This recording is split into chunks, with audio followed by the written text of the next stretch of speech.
I should not even have to ask for permission to take a shower first of all. पहली बात तो मेरी body के अंदर हवा कहाँ से घुस जाएगी?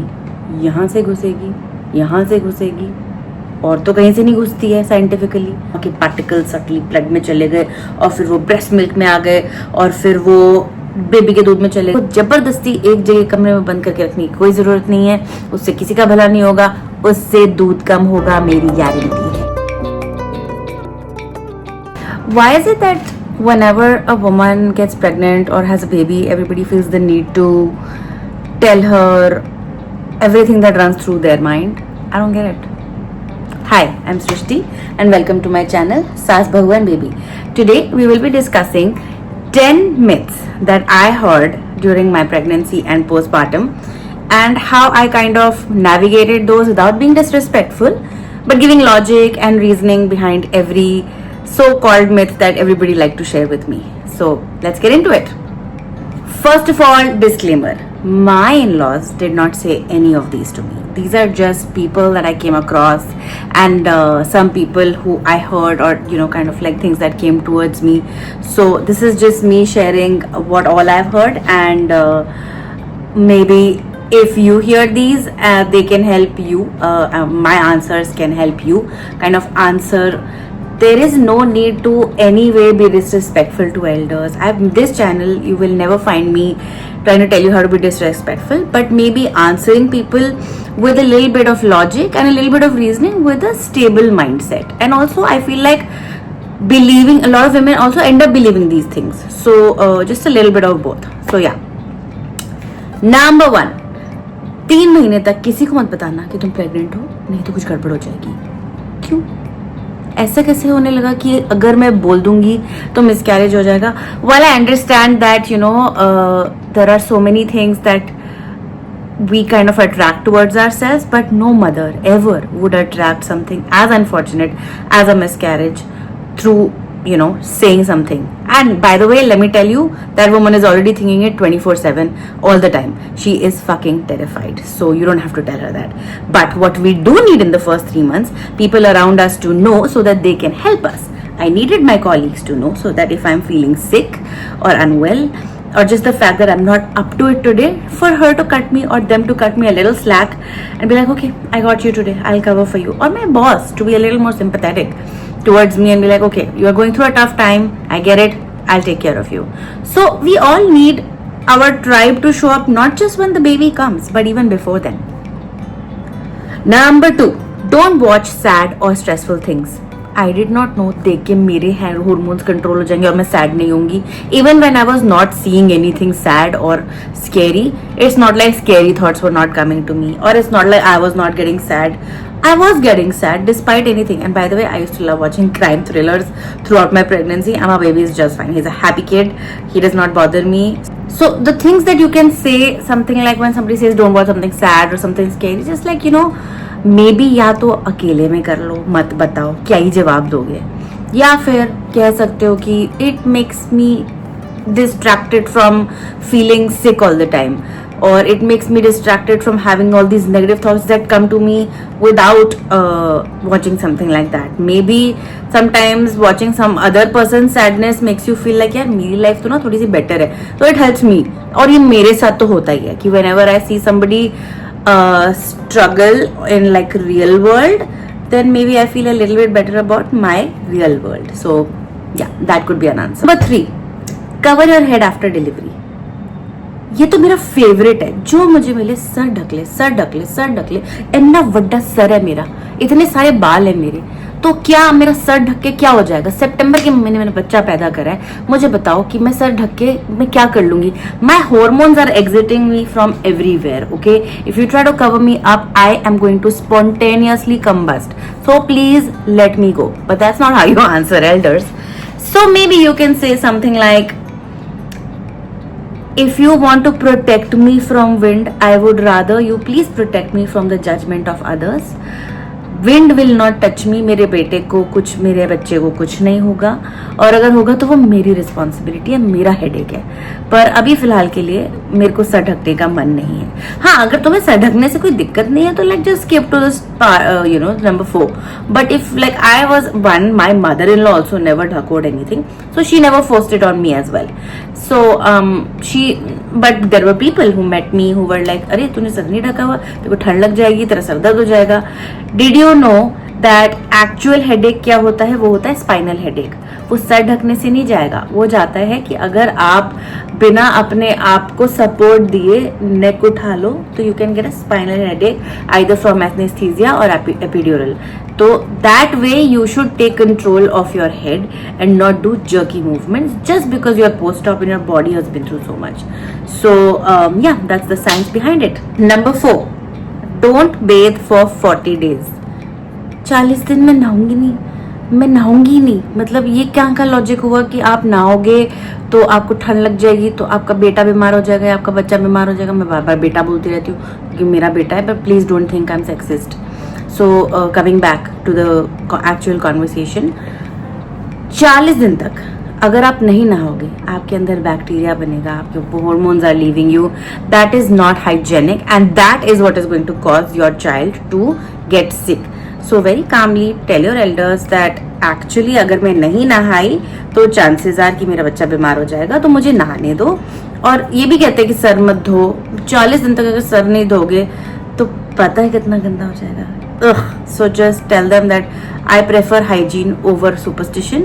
So please let me take a shower, and I should not even have to ask for permission to take a shower first of all.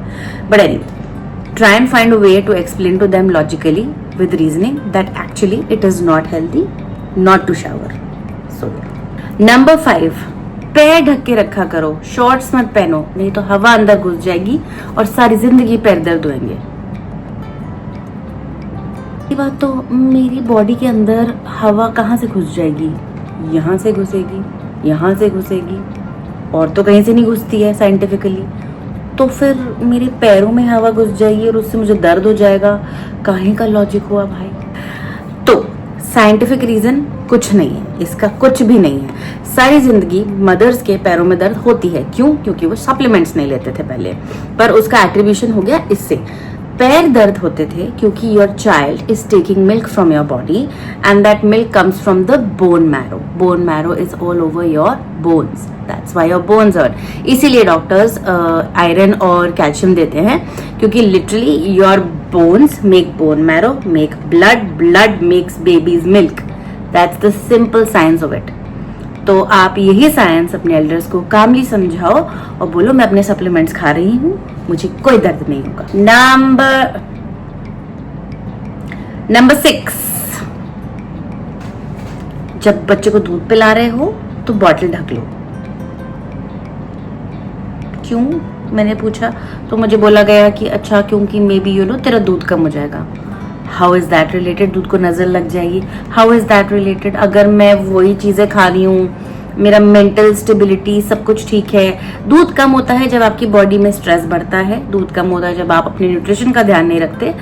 Stress बढ़ता है क्योंकि आप खुश नहीं हो, क्योंकि आपको फालतू की चीजें बोली जा रही, तो दूध कम हो जाता है। या फिर आपको जनरल लाइक नहीं आ रहा दूध, तो बात अलग है, बट बॉटल को ढक के दूध पिलाना doesn't make sense. Maybe the scientific reasoning was कि टेम्परेचर रेगुलेटेड रहेगा, बट आज तक मुझे ये लॉजिक समझ नहीं आया। तो I just said simply things like कभी कभी कर भी देती थी, कभी कभी मैं कवर भी कर लेती थी, because I used to be like चलो, I mean you might have a thought behind it and it makes sense to me that maybe if I cover it will be temperature regulated, so I would sometimes cover it, but if you don't want to you don't have to. So you can say something logically to the effect of दूध इन सब चीजों से बनता है, तो उसका logic नहीं है कि आपका दूध कम हो जाएगा क्योंकि नजर लग जाएगी, तो you don't have to cover your milk just because of those reasons. Number 7, delivery के बाद no rajma, no chole, no dal, nothing.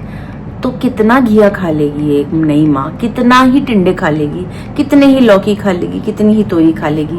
कभी ना कभी तो उसका भी मन करेगा ना कुछ बढ़िया सा खा लूं। बेचारी प्रेगनेंसी में वैसे ही नहीं खा पा रही थी इतना कुछ, अब बच्चा हो गया उसके बाद औरों की सुनो। देखो बड़ी सिंपल सी बात है, ब्रेस्ट मिल्क अभी मैंने समझाया था बनता है आपके ब्लड से। खाना ब्लड में नहीं जाता कि खाने राजमा के पार्टिकल्स सटली ब्लड में चले गए और फिर वो ब्रेस्ट मिल्क में आ गए और फिर वो बेबी के दूध में चले गए। आई थिंक सब लोगों को ये लगता है कि माँ जो खाती है वहां से एक सीधा ले जाती है ऊपर ब्रेस्ट में और फिर वो जो खाना खाती है वही दूध बन के निकल आता है बाहर। ऐसा कुछ नहीं होता। तो आप पहले समझिए कि ब्रेस्ट मिल्क कैसे बनता है और फिर समझाइए और फिर आप बड़े लोगों की ये प्यार से क्वेश्चन का डिबंकिंग कीजिए। Number 8, strict 40-day confinement. I understand that a woman needs to rest for the 40 days. I did too. But that does not mean I don't need sunlight or I don't need to see the world outside and I should be just locked in a room with the baby wondering where my life has gone to shit and why I am having to suffer more than I'm already suffering. So a strict confinement does not make sense for mothers, especially for her mental health. दिमाग खराब हो जाएगा, किसी का भी कमरे में एक कमरे में दिमाग खराब हो जाएगा। रेस्ट दो नई माँ को, उसके लिए खाने बनाओ, उसको प्यार से रखो, बच्चे को ले जाओ, उसे सोने दो, ये सारी चीजें करो। उसको जबरदस्ती एक जगह कमरे में बंद करके रखने की कोई जरूरत नहीं है, उससे किसी का भला नहीं होगा, उससे दूध कम होगा, मेरी गारंटी है। तो ये वीडियो सबको दिखाओ, सबको बताओ, चाहे अगर आपकी बात नहीं मानते तो आप गूगल करके दिखाओ कि ये सारी चीजें जरूरी नहीं है। एक नई माँ को स्पेशली वो पहले 40 दिन बहुत प्यार, बहुत रेस्ट की जरूरत होती है। Number 9 and it's my favourite, ग्रहण के टाइम पे माँ को बाहर नहीं जाना, माँ को फास्टिंग रखनी है, कुछ खाना नहीं है। ये सब तो मुझे समझ ही नहीं आया। Tell me something. How is a lunar event or a solar event affecting my food or my uterus? How? And if it was affecting, then why is my gynecologist not telling me to avoid all these things? But these random handler people who have no rhyme or reason and are just again confining a woman to her own space. ग्रहण में आपको बस directly सूरज को नहीं देखना है, अगर सूर्य ग्रहण है तो बस ये एक साइंटिफिकली प्रूव्ड फैक्ट है, आपने डायरेक्टली नहीं देखना है। उसके अलावा जो मन करता है करो, ग्रहण से कोई फर्क नहीं पड़ता। मेरे टाइम पे ग्रहण इंडिया में भी नहीं था तो भी सब लोग ऐसे क्रेजी हो गए थे, सबके फोन कॉल्स आ रहे थे कि इसको बाहर मत जाने देना, इसको कुछ खाने मत देना। मैंने बाहर भी गई और मैंने खाना भी खाया, कुछ नहीं हुआ, my baby is absolutely fine. So जो डायरेक्टिव्स हैं आप वो बिल्कुल फॉलो करो, ग्रहण को देखो मत। अदर देन दैट ग्रहण का यूटरस से और आपके बच्चे से कोई लेना देना नहीं है, होता तो अभी तक साइंटिफिकली प्रूव हो जाता। नंबर 10, और ये मेरे हार्ट के बहुत करीब है, तेरा दूध ना इनफ नहीं है, तू ना फॉर्मूला दे दे, तेरा दूध आ ही नहीं रहा, फॉर्मूला दे दे, ठीक रहेगा, बच्चा रात में अच्छे से सोएगा और तेरे को भी सोने मिलेगा।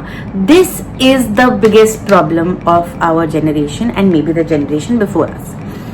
If you choose to exclusively breastfeed or if you want to breastfeed your child, giving a top up of formula initially is the worst thing you can do for them, because आपका जो दूध है वो prolactin hormone से बनता है। Prolactin hormone secrete कब होता है? जब आपका बेबी आपसे लैच करेगा और आपके ब्रेन तक मैसेज जाएगा कि ओ मेरा बच्चा दूध मांग रहा है, फिर ब्रेन प्रोलैक्टिन को सिक्रीट करेगा और मिल्क प्रोड्यूस होगा। अगर आप मैसेज ही नहीं डालोगे बिना लैच करवाए अपने बच्चे का कि मेरे को दूध चाहिए, मुझे ये एंटीबॉडीज चाहिए, मुझे ये इतना फैट चाहिए, मुझे इतना न्यूट्रिशन चाहिए, तो ब्रेन मैसेज वापस कैसे देगा आपके मेमोरी ग्लैंड्स को कि आपका दूध बनाना है? तो अगर आपको फॉर्मूला पिलाओगे तो आपका दूध गारंटीड कम हो जाएगा। इसे कहते हैं फॉर्मूला ट्रैप। इसको गूगल कीजिए। बेसिकली क्या होता है कि एक बार शुरू करोगे ड्रॉप आएगा। क्या होता है, आप जो फॉर्मूला पिलाते हो रात में, तो आपने जैसे रात को सोने से पहले फॉर्मूला पिलाया, प्रोलैक्टिन लेवल्स आपकी बॉडी में सबसे ज्यादा रात के 3 और 4 बजे के बीच में सबसे हाईएस्ट पॉइंट पे होता है। उसी टाइम पे एक एक्सक्लूसिवली ब्रेस्टफेड बच्चा जरूर दूध मांगता है, क्योंकि उसने मैसेज भेजना है माँ के ब्रेन को कि माँ मैं दूध पीऊंगा। अब अगर आपने फॉर्मूला दे दिया एक टाइम का, तो उस टाइम का दूध तो बच्चे के पास गया ही नहीं, मैसेज भी नहीं गया। अब उस बच्चे ने, क्योंकि उसने फॉर्मूला पिया हुआ है और उसका पेट भरा हुआ है, तो 3 बजे वाला मैसेज भी मिस हो गया।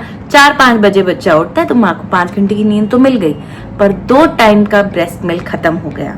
ब्रेस्ट मिल्क खत्म हुआ, सप्लाई लो हुई, माँ को लगा मेरा तो सप्लाई नहीं आ रहा, पूरे दिन फिर वो और फॉर्मूला पिलाएगी और इससे आपका बेबी, आपका दूध कम हो जाएगा ही हो जाएगा और प्रोलैक्टिन कम हो ही जाएगा और आपको फॉर्मूला डिपेंडेंसी बढ़ जाएगी. So this is only in case you do not want to introduce your formula and you do not want to depend on it, then keep latching your baby and your milk will come, your baby will feed, your baby will be full, so don't worry about it. So yeah, those are the 10 things that I heard and I thought, let me see aisa kya hai, what's the big deal, why is everybody giving me so much gyan, and I thought I'd make a video and share it with you all and hope this helps. And if it helps, please let me know. If there are any other myths that you heard and you don't know the answer to, DM me, we'll look it up and maybe I'll make another video. Take care, have a nice whatever weekend, day, whatever you're having, and I will see you in the next video. Bye Sakhi.